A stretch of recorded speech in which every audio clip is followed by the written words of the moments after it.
நேசிக்கிற எங்கள் நல்ல தகப்பனே, நல்ல வேலைக்காக ஸ்தோத்திரம். இவ்வளவு நேரம் நாங்கள் உம்மை துதிக்கவும் ஆராதிக்கவும் தொழுது கொள்ளவும் உடைய நாமத்தை மகிமைப்படுத்த இந்த கிருபைக்காக நாங்கள் நன்றி செலுத்துகிறோம். இப்பொழுது உடைய வார்த்தைக்கு நேராக நாங்கள் கடந்து வந்திருக்கிறோம். ஆவியான என்னோடும் எங்களோடு பேசும். ஆண்டவரே, நாங்கள் சிறுகட்டும், நீர் பெருகுவீராக. நாங்கள் மறைந்து கொள்ளுகிறேன், நீர் மாத்திரம் வெளிப்படும்படியாக நான் செபிக்கிறேன். ஆண்டவரே, அன்றைக்கு நீதியால் இருதயத்தை வசனத்தை நேராக திறந்த தேவன் எங்களுடைய இருதயத்தையும் செவிகளையும் இந்த காலவெளியில் திறந்திரணும். உடைய நாமம் தொடர்ந்து மகிழப்படட்டும். இயேசுவின் நாமத்தில் பிதாவே, ஆமென். உட்காருவோம். சந்தோஷமா இருக்கிற 3 அல்லேலூயா சொல்லுங்க.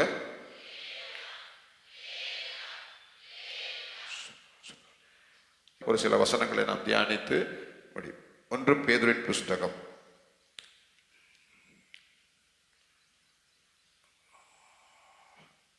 1 பேதுருவின் புஸ்தகம் 5ஆம் அதிகாரம் 10ஆம் வசனம். கிறிஸ்து இயேசுவுக்குள் நம்மை தமது நித்திய மகிமைக்கு அழைத்தவராய் இருக்கிற சகல கிருபையும் பொருந்திய தேவன் தாமே கொஞ்ச காலம் பாடு அனுபவிக்கிற உங்களை சீர்படுத்தி ஸ்திரப்படுத்தி பலப்படுத்தி நிலை நிறுத்துவாராக. உரலியா சொல்லுங்க. நம்மை ஆண்டவருடைய வார்த்தை சொல்லுது, கிறிஸ்து இயேசுவுக்குள் நம்மை நித்திய மகிமைக்கு அழைத்திருக்கிறார். உரலியா சொல்லுங்க. என்ன மகிமைக்கு அழைத்திருக்கிறார்? நித்திய மகிமைக்கு அழைத்திருக்கிறார். ஆண்டவர் நம்மை அழைத்த நோக்கம் நித்திய மகிமைக்கு என்ன செஞ்சிருக்கிறார்? அழைத்திருக்கிறார்.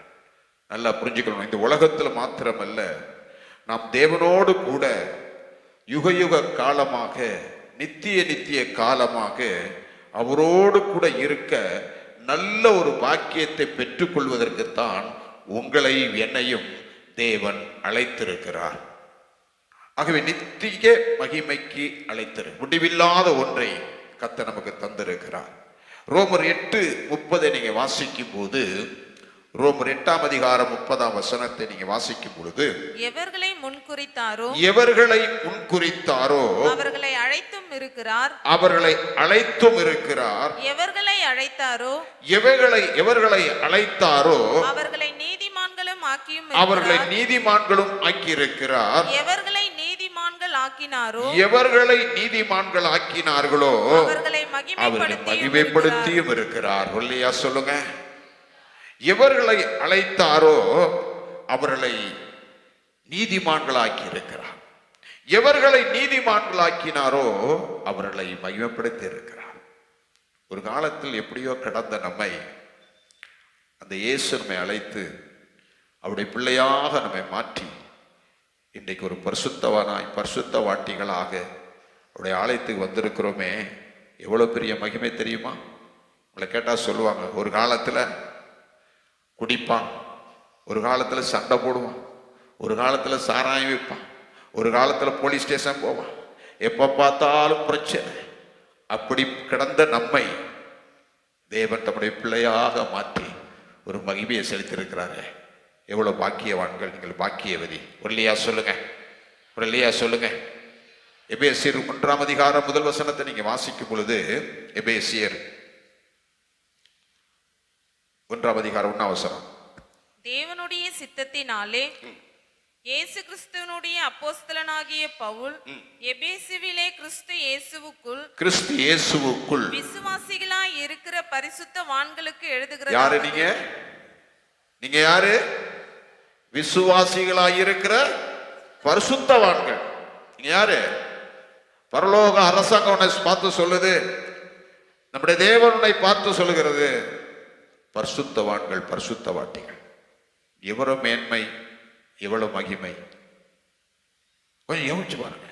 ஆண்டவர் நம்ம எவ்வளவு கனப்படுத்துகிறார். விசுவாசிகளாகிய பரிசுத்தவான்களுக்கு விசுவாசிகளாய் இருக்கிற பரிசுத்தவான்களுக்கு எழுதுகிறதா, யாருக்கோ ஒன்று இல்ல, அவரால் அழைக்கப்பட்டு அவரால் கனப்படுத்தப்பட்டு அவரால் மேன்மைப்படுத்தப்பட்ட விசுவாசிகளாகிய பரிசுத்தவான்களுக்கு தேவன் எழுதுகிறார். அந்த தேவன் நம்ம எதற்கு அழைத்தார் என்றால், நித்திய மகிமைக்கு அழைத்திருக்கிறார், நீதிமான்களாக்கி இருக்கிறார், அவருடைய பிள்ளையாக மாற்றி இருக்கிறார். எத்தனை மகிமையை கர்த்தர் நமக்கு தந்திருக்கிறார். 2 கொரிந்தியர் புஸ்தகம் 4ஆம் அதிகாரம் 17 வசனத்தை நீங்க வாசிக்கும் போது 2 கொரிந்தியர் 4:17 மேலும் காணப்படுகிறவர்களாய் அல்ல, காணப்படுகிறவைகள் அல்ல, காணப்படாதவைகளை நோக்கி இருக்கிற நமக்கு, காணப்படாதவைகளை நோக்கி இருக்கிற நமக்கு அதில் சீக்கிரத்தில் நீங்கும் லேசான நம்முடைய உபத்திரவம் மிகவும் அதிகமான நித்திய கன மகிமையை உண்டாக்கும். இந்த உலகத்தில் நமக்கு வந்திருக்கிற உபத்திரவம் அது லேசான உபத்திரவம். இந்த உபத்திரவம், இந்த பாடுகள் வழியாக தேவன் ஒரு நித்திய மகிமையை நமக்கு வைத்திருக்கிறார். ஒரு இல்லையா சொல்லுங்களேன். இந்த வார்த்தை சொல்லும் போது நீங்க வாயில் அல்லலுயா வரணும். இந்த வார்த்தை உங்களுக்கு சொல்லும் போது உங்களுடைய இருதயம் குதித்து விட்டு எரியணும். எம்மாவூர் சிசுகளோட ஆண்டு நடந்து போகிற போது பேசிக்கொண்டு போறதோடு அவர் இருதயம் என்ன செய்ய கொழுந்து விட்டு எரிந்ததான். கர்த்தருடைய வார்த்தை. உங்களை அழைத்த தேவன் உங்களை மகிமைப்படுத்த விரும்புகிறார். நம்மை அழைத்து நீதிமான்களாக்கி அவருடைய பரிசுத்தவாட்டியாய் மாற்றி அவர் நம்மேல் வைத்திருக்கிற அவருடைய மகிமையை நமக்கு தந்திருக்கிறார். ஒரு இல்லையா சொல்லுங்க.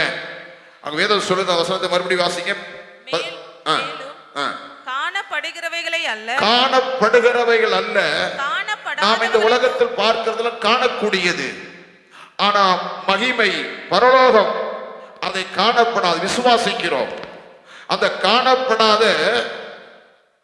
காணப்படாதவைகளை நோக்கி இருக்கிற நமக்கு அது சீக்கிரத்தில் நீங்கும் லேசான நம்முடைய உபத்திரம் மிக அதிக நித்திய மகிமையை உண்டாக்குகிறது. இல்லையா சொல்லுங்க. அடுத்த வசனத்தை கூட வாசிங்க. ஏனெனில் காணப்படுகிறவைகள் அனித்தியமானவைகள், காணப்படாதவைகள் நித்தியமானவைகள். இல்லையா சொல்லுங்க. நாம் காண்கிறோம், உங்களை பார்க்கிறோம், இந்த வீட்டை பார்க்கிறோம், பங்களாவை பார்க்கிறோம், காரை பார்க்கிறோம், எல்லாத்தையும் பார்க்கிறோம். இதெல்லாம் ஒரு காலத்துல அழிந்து போறது ஒன்று, அனித்தியமானது. ஆனா நித்தியமானது பரலோகம், நித்தியமானது நம்முடைய தேவன். நித்தியமான அந்த தேசத்திற்கு உங்களை என்னையும் தேவன் அழைத்திருக்கிறார். நீங்களும் நானும் எவ்வளவு பாக்கியவதிகள், பாக்கியவான்கள் என்பதை நாம் உணர வேண்டும். இல்லையா சொல்லுங்க. ஆகவே நித்திய மகிமைக்கு நம்ம தேவன் அழைத்திருக்கிறார். அது மாத்திரமல்ல, ஆண்டவருடைய வார்த்தை சொல்லுகிறது, ஏசாயாவின் புஸ்தகம் 42ஆம் அதிகாரம் 8ஆம் வசனம். ஏசாயா 42:8 துரிதமா வாசிக்கணும் நீங்க. நான் கர்த்தர், இது என் நாமம், என் மகிமையை வேறொருவனுக்கு, என் துதியை விக்கிரகங்களுக்கு நான் கொடுக்கவே மாட்டேன். இல்லையா சொல்லுங்க. நான் கர்த்தர், என்னுடைய நாமம் மகிமை, வேறொருவனுக்கு என் மகிமையோ துதியையோ நான் கொடுக்க மாட்டேன் என்று சொல்லுகிறார். இல்லையா சொல்லுங்க. அது ஏசாயா 48ஆம் அதிகாரம் 11ஆம் வசனத்தை நீங்க வாசிக்கும் போது, ஏசாயா 48:11 என் நிமித்தமே அப்படி செய்வேன், என் நாமத்தின் பரிசுத்தம் எப்படி குலைக்கப்படலாம், என் நாமத்தை எப்படி பரிசுத்தம் குலைக்கப்படலாம், என் மகிமையை நான் வேறொருவனுக்கும் கொடுவேன்.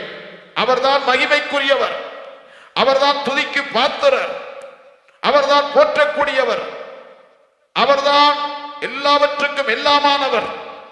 ஆகவே அந்த தேவனை நீங்களும் நானும் மகிமைப்படுத்தி அவரை ஸ்தோத்தரிக்க வேண்டும், அவரை துதிக்க வேண்டும். இல்லையா சொல்லுங்க. வேதம் சொல்லுகிறது, யோவான் சுவிசேஷம் 17ஆம் அதிகாரம் 21ஆம் வசனமும் 22ஆம் வசனத்தை நீங்க வாசிக்கும் பொழுது, அவர்கள் எல்லாரும் ஒன்றாயிருக்கவும் பிதாவே நீர் என்னை அனுப்பினதை உலகம் விசுவாசிக்கிறதற்காக நீர் என்னிலேயும் நான் உம்மிலேயும் இருக்கிறது போல அவர்கள் எல்லாரும் நம்மில் ஒன்றாயிருக்கவும் வேண்டிக் கொள்கிறேன். நாம் ஒன்றாயிருக்கிறது போல அவர்களும் ஒன்றாயிருக்கும்படிக்கு நீர் எனக்கு தந்த மகிமையை நான் அவர்களுக்கு கொடுத்திருக்கிறேன். இல்லையா சொல்லுங்க. அவருடைய மகிமை என்ன? பிதாவே நீயும் நீயும் நானும் ஒன்றாய் இருக்கிறோம். அதே போல அந்த மகிமையை போல நீர் எனக்கு கொடுத்தவர்களும் நம்மில் ஒன்றாய் இருக்கும்படி எனக்கு கொடுத்த மகிமை அவர்களுக்கு கொடுத்திருக்கிறேன். ஒரு இல்லையா சொல்ல, கைத்தட்டி ஒரு இல்லையா சொல்லுங்களேன். நம்முடைய ஆண்டவர் பிரிவினையின் தேவன் அல்ல, நம்முடைய ஆண்டவர் ஐக்கியத்தின் தேவன். அந்த தேவன் சொல்லுகிறார், அந்த இயேசு சொல்லுகிறார், பிதாவே நீயும் நானும் ஒன்றாயிருக்கும், நீங்களும் நானும் ஒன்றாயிருக்கிறது போல எனக்கு கொடுத்த அவர்களும் நம்மில் ஒன்றாயிருக்கும்படி நீர் எனக்கு கொடுத்த மகிமையை அவர்களுக்கு கொடுத்திருக்கிறேன். ஒரு இல்லையா சொல்லுங்க. அவர் பாருங்க, ஆண்டவர் நாம் எல்லாம் ஒன்றாயிருப்பதற்கு எவ்வளவு சந்தோஷப்படுகிறார், எவ்வளவு கரிசனை உள்ளவராயிருக்கிறார், எவ்வளவு அக்கறை உள்ளவராயிருக்கிறார். ஆனா உங்களுக்கு தான் உங்க குடும்பத்தை குறித்து அக்கறையே கிடையாது, உங்க பிள்ளைகளை குறித்து அக்கறையே கிடையாது. அவர் ஒன்றாயிருக்கும்படி விரும்புகிறார். அந்த ஒன்றாயிருக்கிற மகிமை எனக்கு தந்தீங்களா இல்லப்பா, அது அந்த பிள்ளைகளுக்கு கொடுத்திருக்கிறேன். வேற யாரும் கொடுக்க முடியாத ஒன்றை ஆண்டவர் உங்களுக்காக எனக்காக கொடுத்திருக்கிறார். ஆகவேதான் கர்த்தர் எதற்கு அழைத்திருக்கிறார்? நித்திய மகிமைக்கு அழைத்திருக்கிறார். அந்த தெய்வத்தை நாம் சொல்லி ஆண்டவரை துதிக்க வேண்டும். தாவீது தன்னுடைய சங்கீதத்தில் எப்படியாய் சொல்லுகிறார்? 147ஆம் சங்கீதம் 1லிருந்து சில வசனங்களை நீங்க துரிதமா வாசிக்கணும்.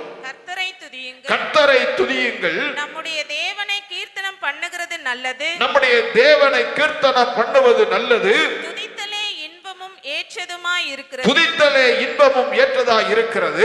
கர்த்தர் எருசலேமை கட்டுகிறார், கர்த்தர் எருசலேமை கட்டுகிறார், துரத்துண்ட இஸ்ரவேலரை கூட்டி அவர் கட்டுகிறார், கூட்டி சேர்க்கிறார்.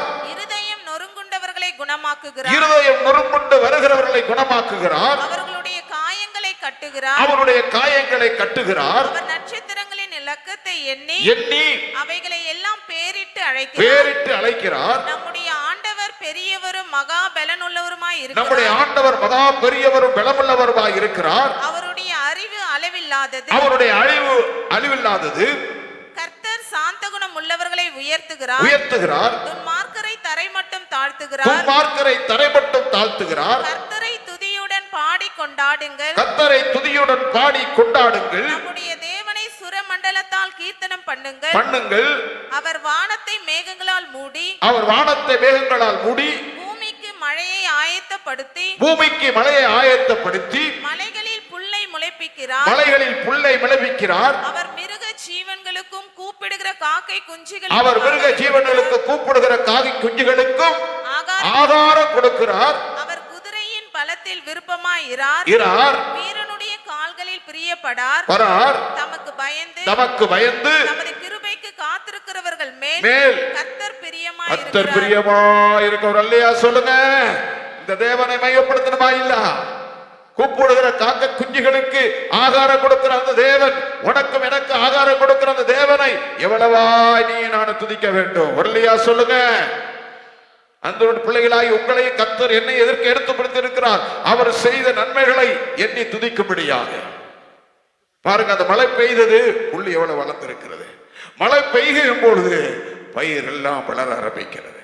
அப்படிப்பட்ட ஒரு நல்ல தேவனை நீங்கள் நானும் தெய்வமாய் கொண்டிருக்கிற நீங்கள் நானும் எவ்வளவு பாக்கியவான்கள், பாக்கியவதி. ஆகவேதான் அந்த வேதவசனம் சொல்லுகிறது, நித்திய மகிமைக்கு அழைத்தவராகிய அந்த தேவன் என்ன சொல்லுகிறது? அடுத்த வசனத்தை வாசிங்க. 1 பேதுரு 1:5-10. கிறிஸ்து இயேசுவுக்குள் நித்திய மகிமைக்கு அழைத்தவராய் இருக்கிற சகல கிருபையும் பொருந்திய தேவன் தாமே கொஞ்ச காலம் பாட அனுபவிக்கிற உங்களை என்ன படுத்துவாரா? எத்தனை பேர் சீர்படுத்த விரும்புறீங்க? இப்ப நீங்க எல்லாம் காலைல ரெடி ஆகி வந்திருக்க, தலையை வாரி நல்ல அழகா போட துணியை கட்டி எல்லாம் வந்திருக்கிறீங்க. ஆனா உங்க வாழ்க்கையை சீர்படுத்த ஆண்டவர் விரும்புகிறார். 4 காரியம் சொல்றார்: சீர்படுத்தி, ஸ்திரப்படுத்தி, பலப்படுத்தி, நிலைநிற்க செய்கிறவர். இல்லையா சொல்லுங்க. ஆகவே ஆண்டவர் நம்மை ஆசீர்வதிக்கிறது மாத்திரமல்ல, ஆண்டவருடைய வாழ்க்கையை சீர்படுத்தவும் விரும்புகிறார். அவர் சீர்படுத்துவதற்கு உங்களை என்னையும் ஒப்பு கொடுக்கிற போதுதான் அந்த தேவன் நம்முடைய வாழ்க்கையை சீர்படுத்தி ஆசீர்வதிக்கிறவராய் இருக்கிறார். இல்லையா சொல்லுங்க. எரேமியாவின் புஸ்தகம் 3ஆம் அதிகாரம் 22 வசனத்தை நீங்க வாசிக்கும் போது, சீர்கெட்ட பிள்ளைகளே சீர்கெட்ட பிள்ளைகளே திரும்புங்கள், திரும்புங்கள், உங்கள் சீர்கேடுகளை குணமாக்குவேன் உங்கள் என்றார். சீர்கேடுகளை குணமாக்குவேன் என்றார். இதோ உம்மிடத்தில் வருகிறோம், இதோ உம்மிடத்தில் வருகிறோம், நீரே நீரே எங்கள் தேவனாகிய கர்த்தர். இல்லையா சொல்லுங்க. ஆண்டவர் அழைக்கிறார். எப்பா, உன்னை சீர்படுத்த விரும்புகிறேன், நான் உன்னை சீர்படுத்த விரும்புகிறேன், நீ திரும்பி வருவியா என்று கேட்கிறார். அதற்கு எரேமியா சொல்லுகிறார், சீர்கெட்ட பிள்ளைகளை திரும்புங்கள், உங்கள் சீர்கேடுகளை குணமாக்குவேன் என்றார். இதோ உம்மிடத்தில் வருகிறோம், நீரே எங்கள் தேவனாகிய கர்த்தர். இல்லையா சொல்லுங்க. நம்முடைய ஆண்டவர் நம்முடைய சீர்கேடுகளை சீர்திருத்தம் பண்ணுகிறவர் தான் நம்முடைய ஆண்டவர். எரேமியா 14 அதிகாரம் 7 வசனம் சொல்லுகிறது, கர்த்தாவே, கர்த்தாவே எங்கள் அக்கிரமங்கள் எங்களுக்கு விரோதமாய் சாட்சியிட்டாலும் உம்முடைய நாமத்தின் நிமித்தம் கிருபை செய்யும், உம்முடைய நாமத்து நிமித்தம் கிருபை செய்யும், எங்கள் சீர்கேடுகள் மிகுதியாய் இருக்கிறது, எங்கள் சீர்கேடுகள் மிகுதியாய் இருக்கிறது. உமக்கு விரோதமாய் பாவம் செய்து, கவனிங்க, எங்கள் சீர்கேடுகள் மிகுதியாய் இருக்கிறது, அந்த சீர்கேடுகளை எங்களுக்கு சரி செய்யும் என்று எரேமியா கேட்கிறார். ஒரு இல்லையா சொல்லுங்க. எரேமியா 7 அதிகாரம் 3 வசனத்தை நீங்க வாசிக்கும் போது, எரேமியா 7:3, இஸ்ரவேலின் தேவனாகிய சேனைகளின் கர்த்தர் சொல்லுகிறார், உங்கள் வழிகளையும் உங்கள் கிரியைகளையும் சீர்படுத்துங்கள், அப்பொழுது உங்களை இந்த ஸ்தலத்தில் குடியிருக்க பண்ணுவேன். கர்த்தருக்கு ஸ்தோத்திரம். வேதம் சொல்லுகிறது, மறுபடியும் வாசிமா. இஸ்ரவேலின் தேவனாகிய சேனைகளின் கர்த்தர் சொல்லுகிறார், உங்கள் வழிகளையும் உங்கள் கிரியைகளையும் சீர்படுத்துங்கள், அப்பொழுது உங்களை இந்த ஸ்தலத்தில் குடியிருக்க பண்ணுவேன். ஒரு இல்லையா சொல்லுங்க. நம்முடைய வழிகளை சீர்படுத்துகிற ஆண்டவர் தான் நம்முடைய தேவன். ஆகவே நீங்களும் நானும் ஒரு பக்கமாக திரும்ப வேண்டும். ஓசியாவின் புஸ்தகம் 14 அதிகாரம் 4 வசனத்தை நீங்கள் வாசிக்கும் போது, ஓசியாவின் புஸ்தகம் 14:4, நான் அவர்கள் சீர்கேட்டை குணமாக்குவேன், நான் அவர்கள் சீர்கேட்டை குணமாக்குவேன், அவர்களை மனப்பூர்வமாய் சிநேகிப்பேன், அவர்களை மனப்பூர்வமாய் சிநேகிப்பேன். நாம் ஆண்டவர் பக்கமாக திரும்பி வருகிற போது நம்முடைய சீர்கேடுகளை குணமாக்குறது மாத்திரமல்ல, நம்மை மனப்பூர்வமாய் ஆண்டவர் நேசிப்பார். ஒரு இல்லையா சொல்லுங்க. ஆகவே நம்ம சீர்கேடுகளை சீர்படுத்துகிற தேவன், அந்த நித்திய மகிமையை கொடுத்த தேவன் சொல்றார், உங்களை சீர்படுத்தி ஸ்திரப்படுத்தி பலப்படுத்தி உங்களை நிலைநிற்க பண்ணுகிற தேவன் நான். ஒரு இல்லையா சொல்லுங்க. ஆகவே அந்த தேவன் நம்மை சீர்படுத்த விரும்புகிறார், ஸ்திரப்படுத்த விரும்புகிறார், பலப்படுத்த விரும்புகிறார், நிலைநிற்க விரும்புகிறார். அந்த தேவன் பக்கமாக நீங்கள் நான் திரும்புகிற போது நம் சீர்கேடுகளை கர்த்தர் மாற்றி அருளுவார். இல்லையா சொல்லுங்க. ஆகவே நான் கர்த்தர் பக்கமாக திரும்ப வேண்டும். இன்னும் திரும்பினால் நம்முடைய சீர்கேடுகளை அவர் குணமாக்குவார். இல்லையா சொல்லுங்க. ஒரு வசனத்தை வாசிங்க. 1 தீமோத்தேயுவின் புஸ்தகம் 6 அதிகாரம் 20 வசனத்தை வாசிங்க. 1 தீமோத்தேயு 6:20. தீமோத்தேயுவே, உன்னிடத்தில் ஒப்புவிக்கப்பட்டதை நீ காத்துக்கொண்டு சீர்கேடான வீண் பேச்சுகளுக்கு ஞானமின்றி பொய்யாய் பேர் பெற்றிருக்கிற கொள்கையின் விபரீதங்களுக்கு விலகு. சீர்கேடான வீண் பேச்சுகளுக்கு விலகு, நான் உன்னை சீர்படுத்துவேன். இல்லையா சொல்லுங்க. பேசி பேசி பேசி தவறான வார்த்தைகளை நம்ம பேசிடுறோம். அதிகமா பேசக்கூடாது. எதை பேசணுமோ அதான் பேசணும். உங்களை சீர்படுத்தி, உங்களை ஸ்திரப்படுத்தி, உங்களை பலப்படுத்தி, உங்களை நிலைநிற்க வைக்கிற நம்முடைய ஆண்டவர் விரும்புகிறார். இல்லையா சொல்லுங்க. அந்த சீர்படுத்துகிற தேவனுக்கு முன்பாக நாம் திரும்பி வருகிற போது அவர் நம்மை சீர்படுத்துகிறவராக இருக்கிறார். ஆகவேதான் சீர்கேடான வீண் பேச்சுகளுக்கு நம்ம விளக்க வேண்டும். 2 தீமோத்தேயுவின் புஸ்தகம் 2 அதிகாரம் 16 வசனத்தை நீங்க வாசிக்கும் பொழுது, சீர்கேடான வீண் பேச்சுகளுக்கு விலகி இரு, சீர்கேடான வீண் பேச்சுகளுக்கு நீ விலகி இரு. இல்லையா சொல்லுங்க. அது மாத்திரமல்ல, வேதம் சொல்லுகிறது, எசேக்கியாவின் புஸ்தகம் 14 அதிகாரம் 6 வசனம் வாசிக்கும் போது, எசேக்கியேல் 16:6, நான் உன் அருகே கடந்து போகும்போது 14:6 தானே வாசிங்க. ஆகையால் நீ இஸ்ரவேல் வம்சத்தாரை நோக்கி திரும்புங்கள், உங்கள் நரகலான விக்கிரகங்களை விட்டு திரும்புங்கள், உங்கள் சகல அருவருப்புகளையும் விட்டு உங்கள் முகங்களை திருப்புங்கள் என்று கர்த்தராகிய திரும்புங்கள். எதை விட்டு திரும்ப வேண்டும்? நரகலான விக்கிரகங்களை விட்டு நாம் திரும்ப வேண்டும். நம்முடைய வாழ்க்கையில விக்கிரகங்கள் ஆண்டவரை தவிர வேற யாரையும் நம்ம மேன்மைப்படுத்துமானால் அது நமக்கு விக்கிரகமாய் மாறுகிறது. பண ஆசை நமக்கு விக்கிரகமாய் மாறுகிறது. இந்த உலகத்துல நாம் ஒருவர் இருக்குமானால் அவர்தான் நீங்கள் நான் ஆராதிக்கிற ஆண்டவர். அந்த ஆண்டவரை தவிர வேற எந்த ஒரு பொருளையோ எந்த ஒரு மனிதனையோ எந்த ஒரு காரியத்தையோ நீங்கள் மேன்மைப்படுத்துவாயானால் அது ஒரு விக்கிரமாக மாறும். எல்லா கணத்துக்கும் எல்லா மகிமைக்கும் உரிய ஆண்டவரை மாத்திரம் நீங்கள் நானும் கனப்படுத்த வேண்டும், மையப்படுத்த வேண்டும். ஒருலையா சொல்லுங்க. ஆண்டவர் வேதம் சொல்லுகிறது, யாத்ரா புஸ்தகம் 20ஆம் அதிகாரம் 4ஆம் வசனத்தை நீங்க வாசிக்கும் போது தெரியுமா? வாசிங்க. யாத்ராகமம். மேலே வானத்திலும் கீழே பூமியிலும் பூமியின் கீழ் தண்ணீரிலும் உண்டாய் இருக்கிறவைகளுக்கு ஒப்பான ஒரு சொரூபத்தை ஆகிலும் யாதொரு விக்கிரகத்தை ஆகிலும் நீ உனக்கு உண்டாக்க வேண்டும். யாதொரு விக்கிரகத்தை ஆகிலும் எனக்கு என்ன செய்யக்கூடாது? உண்டாக்க கூடாது. ஒருலையா சொல்லுங்க. நம்முடைய ஜனத்துக்கு பிரமாணத்தை கர்த்தர் தர்றாரு. வானத்திலும் பூமியிலும் தண்ணீரிலும் யாதொரு சொரூபத்தையும் நீ உண்டாக்க கூடாது, நமஸ்கரிக்க கூடாது. லேவியராகமம் புஸ்தகம் 26ஆம் அதிகாரம் 1-2 வசனங்களை நீங்க வாசிக்கும் போது, லேவியராகமம் 26:1-2 வசனங்கள். நீங்கள் உங்களுக்கு விக்கிரகங்களையும் சொரூபங்களையும் உண்டாக்காமலும் உங்களுக்கு சிலையை நிறுத்தாமலும் சித்திரம் தீர்த்த கல்லை நமஸ்கரிக்கும் பொருட்டு உங்கள் தேசத்தில் வைக்காமலும் இருப்பீர்களாக. நான் உங்கள் தேவனாகிய கர்த்தர். உபாகமம் 5ஆம் அதிகாரம் 8ஆம் வசனத்தை வாசிக்கும் போது, உபாகமம் 5:8, மேலே வானத்திலும் கீழே பூமியிலும் பூமியின் கீழ் தண்ணீரிலும் உண்டாய் இருக்கவைகளுக்கு ஒப்பான ஒரு சொரூபத்தை ஆகிலும் யாதொரு விக்கிரகத்தை ஆகிலும் நீ உனக்கு உண்டாக்க வேண்டாம். நீ அவைகளை நமஸ்கரிக்கவும் சேவிக்கவும் வேண்டாம். அவரே கர்த்தர்.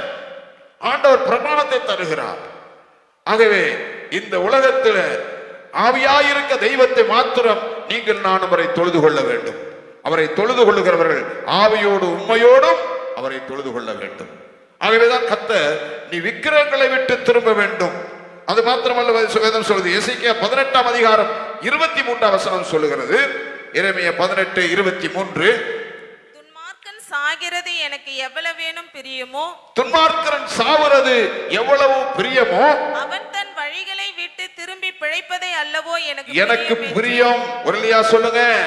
அவன் தன் வழியை விட்டு திரும்பி பிழைப்பதே எனக்கு பிரியம். ஒருலையா சொல்லுங்க. துன்மார்க்கன் சாவது எனக்கு பிரியம்தான். ஆனா அதே துன்மார்க்கன் தன் வழியை விட்டு திரும்பி என் பக்கத்தில் வரும்போது எனக்கு சந்தோஷம் சொல்றாரு. ஒருலையா சொல்லுங்க. எசேக்கியேல் 33ஆம் அதிகாரம் 11ஆம் வசனம் வாசிக்கும் போது, கர்த்தராகிய ஆண்டவர் உரைக்கிறது என்னவென்றால், நான் துன்மார்க்கனுடைய மரணத்தை விரும்பாமல் துன்மார்க்கன் தன் வழியை விட்டு திரும்பி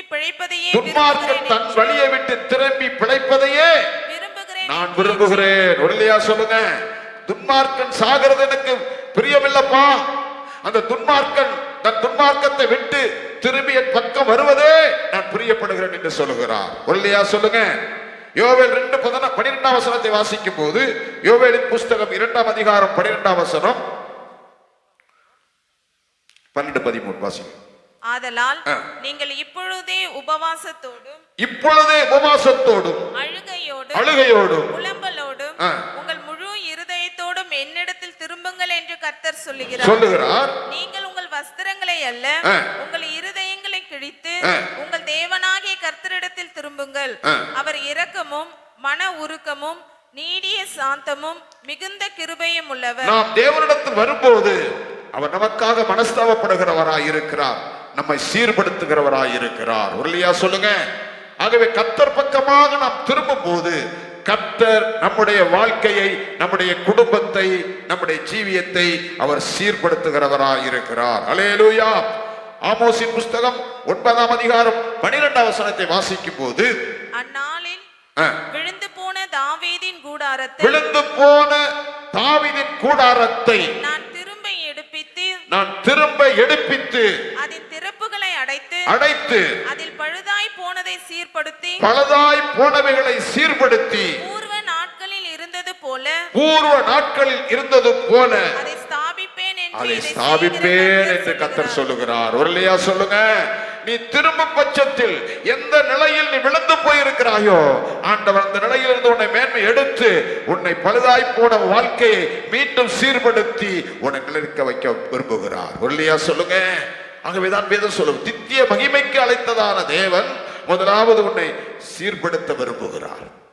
நீ சீர்பட வேண்டும், ஆனால் திரும்பி வா, நான் உன்னை சீர்படுத்தி உன்னை குணமாக்குவேன் என்று சொல்லுகிறார்.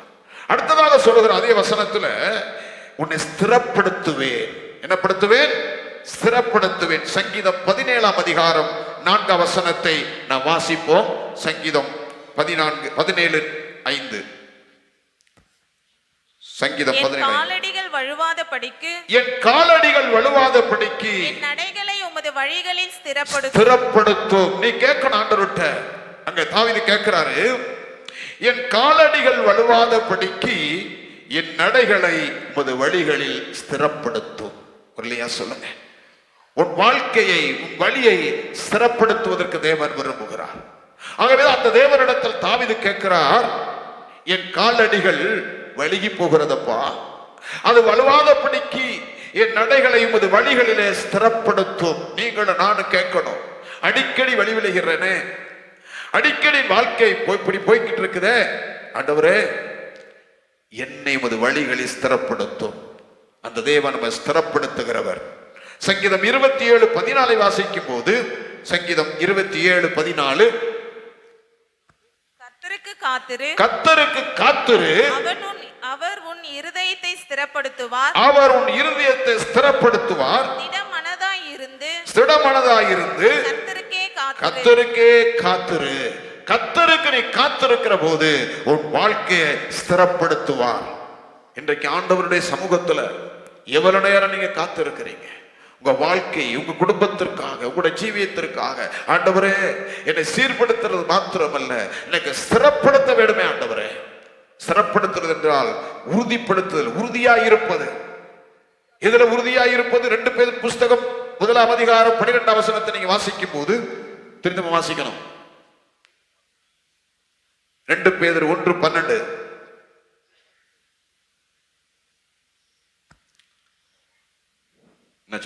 இது நிமித்தம் இவைகளை நீங்கள் அறிந்தும் நீங்கள் இப்பொழுது அறிந்திருக்கிற சத்தியத்தில் உறுதிப்படுங்கள். சத்தியத்தில் ஒரு தேவனுடைய பிள்ளை உறுதியாயிருக்க வேண்டும். யோபு 2 அதிகாரம் 3 வசனத்தை வாசிக்கும் போது, யோபு 2:3,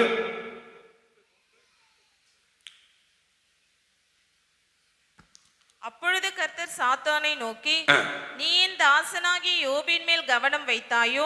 உத்தமனும் சன்மார்க்கனும் தேவனுக்கு பயந்து பொல்லாப்புக்கு விலகுவனுமான மனுஷனாகிய அவனை போல பூமியில் ஒருவனும் இல்லை. யோபுக்கு உத்தமத்தில் உறுதியாயிருக்கிறவன் யோபு. சத்தியத்தில் உறுதியாயிருக்க வேண்டும், உத்தமத்தில் உறுதியாயிருக்க வேண்டும். 1 நாளாகமம் புஸ்தகம் 28 அதிகாரம் 7 வசனம் சொல்லுகிறது. எடுத்து டக்குனு வாசிங்க, ஒருத்தரை பார்த்துட்டு இருக்காதீங்க. 1 நாளாகமம் 28:7. இந்நாளில் நடக்கிறபடியே அவன் என் கற்பனைகளின் படியையும் என் நியமங்களின் படியையும் செய்ய உறுதியாய் இருப்பானானால், கற்பனைகள் கை கொள்ளுவதில் உறுதியாயிருக்க வேண்டும், உத்தமத்தில் உறுதியாயிருக்க வேண்டும், சத்தியத்தில் உறுதியாயிருக்க வேண்டும். ரோமர் 12:12 வாசிக்கும் போது, ரோமர் 12:12,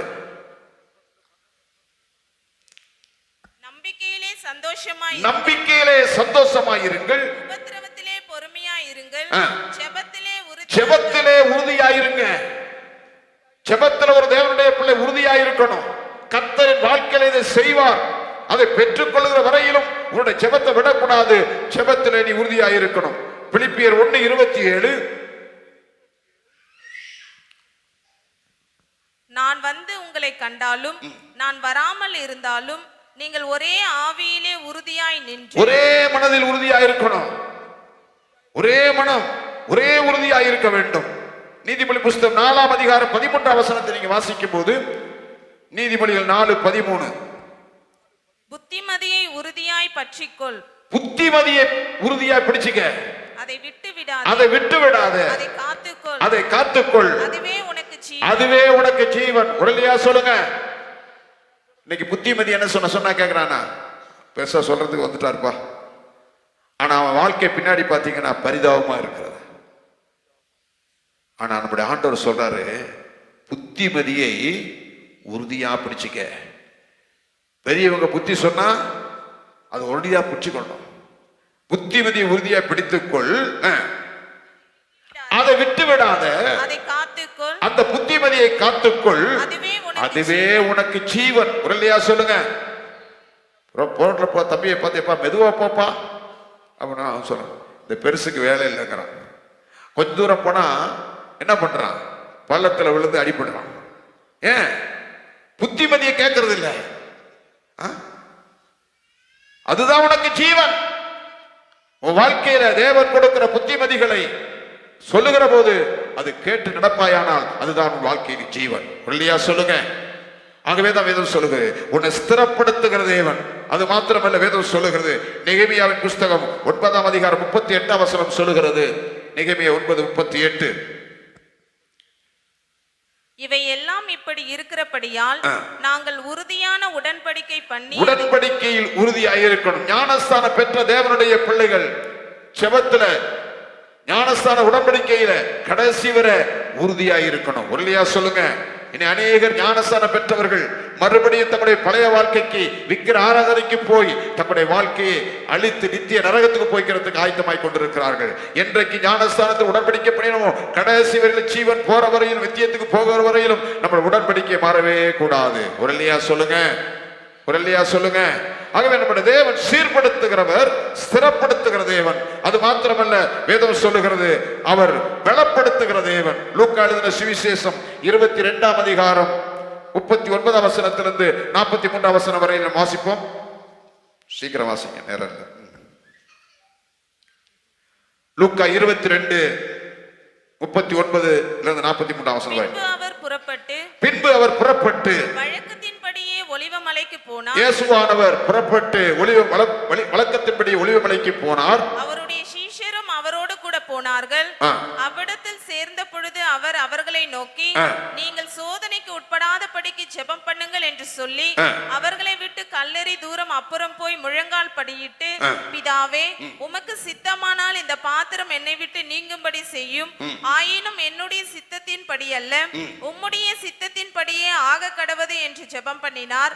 அப்பொழுது வானத்திலிருந்து ஒரு தூதன் தோன்றி அவரை பலப்படுத்தினான். இல்லையா சொல்லுங்க. ஆண்டவர் மிகவும் வியாகுலத்தோடு கெத்சமனையில போய் முழங்கால் படியிட்டு பிதாவை நோக்கி அவர் ஜெபிக்கிறார். அவருடைய ஜெபமானது இரத்தத்தின் பெரும் துளிகளாக வேர்வை கொட்டுது. இந்த நேரத்துல அந்த அவ்வளோ பெரிய பலகீனத்தில் இருக்கிற அந்த தெய்வத்தை ஒரு தூதன் வந்து அவரை பலப்படுத்தினான். இல்லையா சொல்லுங்க. அருமையான தேவனுடைய பிள்ளையே, நீ ஒரு ஜெபிக்கிற தேவனுடைய பிள்ளையா, மனவிலகுலமாக வேதனைப்பட்டு நீ ஜெபித்தால் உன்னை பலப்படுத்துகிறதற்கு ஒரு தூதனை கர்த்தர் வைத்திருக்கிறார். இல்லையா சொல்லுங்க. அந்த தூதன் வந்து உன்னை பலப்படுத்துவார். இல்லையா சொல்லுங்க. பிலிப்பியர் 4ஆம் அதிகாரம் 13ஆம் வசனத்தை நீங்க வாசிக்கும் போது, பிலிப்பியர் 4:13, என்னை பலப்படுத்துகிற கிறிஸ்துவினாலே எல்லாவற்றையும் செய்ய எனக்கு பலன் உண்டு. இல்லையா சொல்லுங்க. அவர் சீர்படுத்துகிற தேவன் மாத்திரமல்ல, ஸ்திரப்படுத்துகிற தேவன் மாத்திரமல்ல, பலப்படுத்துகிற தேவன். இல்லையா சொல்லுங்க. உன்னுடைய பலகீனத்து நேரத்துல, இயேசுவே எனக்கு ஒரு பலன் வேண்டும் என்று கேட்டால் உன்னை பலப்படுத்துவார் நம்முடைய ஆண்டவர். அதுதான் பவுல் சொல்கிறார், என்னை பலப்படுத்த கிறிஸ்துவினாலே எல்லாவற்றையும் செய்ய எனக்கு பலன் உண்டு. கொலோசியர் 1ஆம் அதிகாரம் 11ஆம் வசனத்தை நீங்க வாசிக்கும் போது, கொலோசியர் 1:11, சந்தோஷத்தோடு கூடிய எல்லா பொறுமையும், சந்தோஷத்தோடு கூடிய எல்லா பொறுமையும், நீடிய சாந்தமும் உண்டாவதற்கு, நீடிய சாந்தமும் உண்டாவதற்கு, மகிமையான அவருடைய வல்லமையின்படி, மகிமையான அவருடைய வல்லமையின்படி எல்லா வல்லமையாலும் பலப்படுத்தப்படவும், எல்லா வல்லமையினாலும் பலப்படுத்தப்படவும் உங்களுக்காக வேண்டுதல் செய்கிறோம். இல்லையா சொல்லுங்க. உங்களுக்காக நீங்க எல்லா வல்லமையினாலும் பலப்பட வேண்டும் என்று சொல்லி பவுல் ஜெபம் பண்றார். நீங்கள் நானும் உங்க குடும்பத்தில் எல்லாரும் பலப்பட வேணும். ஆவிக்குரிய ஜீவியத்தில் நாங்கள் பலப்பட வேண்டும். ஜெப வாழ்க்கையில பலப்பட வேண்டும். ஆண்டவரே எங்களுக்கு உதவி செய்யும்னு சொன்னா அவர் பலப்படுத்துவார். இல்லையா சொல்லுங்க. 1 தீமோத்தேயுவின் புஸ்தகம் 1ஆம் அதிகாரம் 12ஆம் வசனத்தை நீங்க வாசிக்கும் போது 1 தீமோத்தேயு என்னை பலப்படுத்துகிற நம்முடைய கர்த்தராகிய இயேசு கிறிஸ்து என்னை உண்மை உள்ளவன் என்று எண்ணி இந்த ஊழியத்திற்கு ஏற்படுத்தினபடியால் அவரை ஸ்தோத்தரிக்கிறேன். ஒருலையா சொல்லுங்க. மறுபடியும் வாசிமா. என்னை பலப்படுத்துகிற நம்முடைய கர்த்தராகிய இயேசு கிறிஸ்து என்னை உண்மை உள்ளவன் என்று எண்ணி இந்த ஊழியத்துக்கு ஏற்படுத்தினபடியால் அவரை ஸ்தோத்தரிக்கிறேன். ஒருலையா சொல்லுங்க.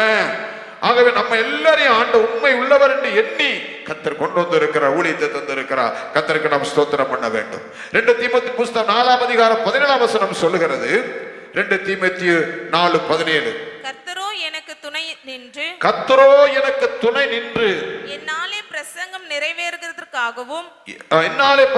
நிறைவேறுவதற்காகவும் புறஜாதியார் எல்லாரும் கேட்கிறதற்காகவும் என்னை பலப்படுத்தினார். சிங்கத்தின் வாயிலிருந்து நான் ரட்சிக்கப்பட்டேன். ஒருலையா சொல்லுங்க. கர்த்தரோ எனக்கு துணையாய் நின்று என்னாலே பிரசங்கம் நிறைவேறுவதற்காகவும் புறஜாதிகள் எல்லாரும் கேட்கிறதற்காகவும் என்னை பலப்படுத்தினார். சிங்கத்தின் வாயிலிருந்து நான் ரட்சிக்கப்பட்டேன். ஒருலையா சொல்லுங்க. ஆண்டவர் நம்மை பலப்படுத்துகிறவர். நித்திய மகிமைக்கு அழைத்த தேவன் மாத்திரமல்ல, நம்மை சீர்படுத்தி சிறப்படுத்தி பலப்படுத்தி நிலைநிற்க வைக்கிற தேவன் என்ற வார்த்தைகளை சொல்லிதான் கூட பிரசங்கிக்கிற நேரம் இல்லை. அதனால இன்னும் கடைசியா ஒரு வசனத்தை வாசிங்க. உபாகமம் புஸ்தகம் 28ஆம் அதிகாரம் 9ஆம் வசனம்.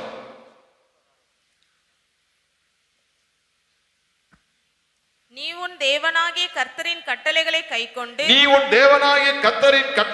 கைக்கொண்டு அவர் வழிகளில் நடக்கும்போது கர்த்தர் உனக்கு ஆணையிட்டபடியே உன்னை தமக்கு பரிசுத்த ஜனமாக நிலைப்படுத்துவார். ஒருலையா சொல்லுங்க. எப்பொழுது நிலைப்படுத்துவார்? நீ உன் தேவனாகிய கர்த்தரின் கட்டளை கைக்கொண்டு அவர்கள் வழிகளில் நடக்கும்போது கர்த்தர் உனக்கு ஆணையிட்டபடி உன்னை தமக்கு பரிசுத்த ஜனமாக நிலைப்படுத்துவார். ஒருலையா சொல்லுங்க. நம்முடைய ஆண்டவர் உன்னை கடைசி வரை அவருடைய பிள்ளையாக அவருடைய ஜனமாக உன்னை நிலைப்படுத்துவதற்கு அவர் உண்மையுள்ளவராக இருக்கிறார். 2 சாமுவேலின் புஸ்தகம் 7ஆம் அதிகாரம் 8ஆம் வசனத்திலிருந்து வாசிக்கும் போது 13ஆம் வசனம் வரை வாசிக்க துரிதமாய். இப்போதும் நீ என் தாசனாகிய தாவீதை நோக்கி சேனைகளின் கர்த்தர் சொல்லுகிறது என்னவென்றால், நீ இஸ்ரவேல் என்கிற என் ஜனங்களுக்கு அதிபதியாய் இருக்கும்படி ஆடுகளின் பின்னே நடந்த உன்னை நான் ஆட்டு மந்தையை விட்டு எடுத்து நீ போன எவ்விடத்திலும் உன்னோடு இருந்து உன் சத்துருக்களை எல்லாம் உனக்கு முன்பாக நிர்மூலமாக்கி பூமியில் இருக்கிற பெரியோர்களின் நாமத்திற்கு ஒத்த பெரிய நாமத்தை உனக்கு உண்டாக்கினேன். நான் என் ஜனமாகிய இஸ்ரவேலுக்கு ஒரு இடத்தை ஏற்படுத்தி அவர்கள் தங்கள் ஸ்தானத்திலே குடியிருக்கவும் இனி அவர்கள் அலையாமலும் முன்போலும் நான் என் ஜனமாகிய இஸ்ரவேலின் மேல் நியாயாதிபதிகளை கட்டளையிட்ட நாள் வரையில் நடந்தது போலும் நியாயக்கேட்டின் மக்களால் இனி சிறுமைப்படாமலும் இருக்கும்படி அவர்களை நாட்டினேன். உன்னுடைய எல்லா சத்துருக்களுக்கும் உன்னை நீங்களாக்கி இளைப்பாறவும் பண்ணினேன். இப்போதும் கர்த்தர் உனக்கு வீட்டை உண்டு பண்ணுவார் என்பதை கர்த்தர் உனக்கு அறிவிக்கிறார். உன் நாட்கள் நிறைவேறி நீ உன் பிதாக்களோடு நித்திரை பண்ணும் போது நான் உனக்கு பின்பு உன் கர்ப்ப பிறப்பாகிய உன் சந்ததியை எழும்ப பண்ணி அவன் ராஜ்யத்தை நிலைப்படுத்துவேன். அவன் என் நாமத்திற்கென்று ஒரு ஆலயத்தை கட்டுவான். அவன் ராஜ்யபாரத்தின் சிங்காசனத்தை என்றென்றைக்கும் நிலைநிற்க பண்ணுவேன். ஒருலையா சொல்லுங்க. நம்முடைய ஆண்டவர் நிலைநிற்க பண்ணுகிறவர். சாலமோனை குறித்து கர்த்தர் சொல்றார். அருமையான தேவனுடைய பிள்ளையே, இந்த கால வேளையில ஆண்டவர் நம்ம நித்திய மகிமைக்கு அழைத்து மாத்திரமல்ல, நம்மை சீர்படுத்தி சிறப்படுத்தி பலப்படுத்தி நிலைநிற்க செய்கிற தேவன். அந்த தேவனுக்கு முன்பதாக ஆண்டவரே, இந்த கால வேளையில என்னை சீர்படுத்துங்க, என்னை சிறப்படுத்துங்க, என்னை பலப்படுத்துங்க, நான் நிலைநிற்க செய்யுங்கய்யா. நீங்க கேட்டீங்கன்னா இந்த ஆண்டவர் இந்த 4 காரியத்தை உங்கள் வாழ்க்கையிலே செய்வார். என்ன கேட்கணும்? என்னை சீர்படுத்துங்க, என்னை ஸ்திரப்படுத்துங்க, என்னை பலப்படுத்துங்க, நான் நிலைநிற்க பண்ணணும். கடைசியா ஒரு வசனத்தை வாசித்து முடிப்போம். எசேக்கியேல் 37ஆம் அதிகாரம் 26ஆம் வசனம்.